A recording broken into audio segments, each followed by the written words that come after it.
విచారణ పూర్తి కాకుండానే జడ్జిమెంట్ చెప్పిన కమిషన్ దేశంలో ఎక్కడా లేదని అన్నారు జగదీశ్వర్ రెడ్డి. జస్టిస్ నరసింహారెడ్డి న్యాయబద్ధంగా వ్యవహరిస్తారనే నమ్మకం ఉండేదని, కానీ ఇప్పుడు ఆ పరిస్థితి చూస్తే అలా లేదని అన్నారు. వాస్తవానికి ఇప్పటివరకు దేశంలో ఏ కమిషన్ కూడా ఈ రకంగా విచారణ పూర్తి కాకముందే మధ్యలోనే పత్రికా విలేకరుల సమావేశం ఏర్పాటు చేసి తన అభిప్రాయాలను వ్యక్తీకరించి ముందే జడ్జిమెంట్నే చెప్పిన పద్ధతుల్లో, ప్రజల్లో తప్పుడు సంకేతాలు పోయే పద్ధతుల్లో ఇట్లా మాట్లాడిన సందర్భం లేదు. మరి వారికి ఎవరిని కూడా తెలిసి ఉండాలి. న్యాయంగా మేము కమిషన్ను విచారణ మేము ఎప్పుడు వ్యతిరేకించలేదు. మేము వ్యతిరేకించిన వాళ్ళమైతే మొదటి రోజే చెప్పేవాళ్ళం.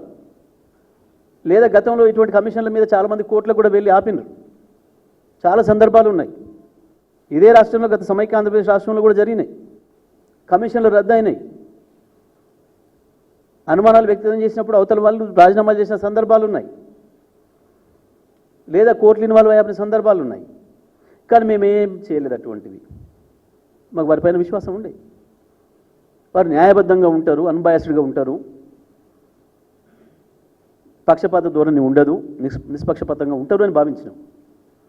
మా వైపు ఉండమని మేము అడగలే, నిజం వైపు ఉంటారు అని అనుకున్నాం. మేము వాస్తవం వైపు ఉంటారని అనుకున్నాం. కానీ దురదృష్టవశాత్తు ఎందుకో ఈ మధ్యకాలంలో వారి అభిప్రాయాలు మారినట్టుగా కనిపించింది.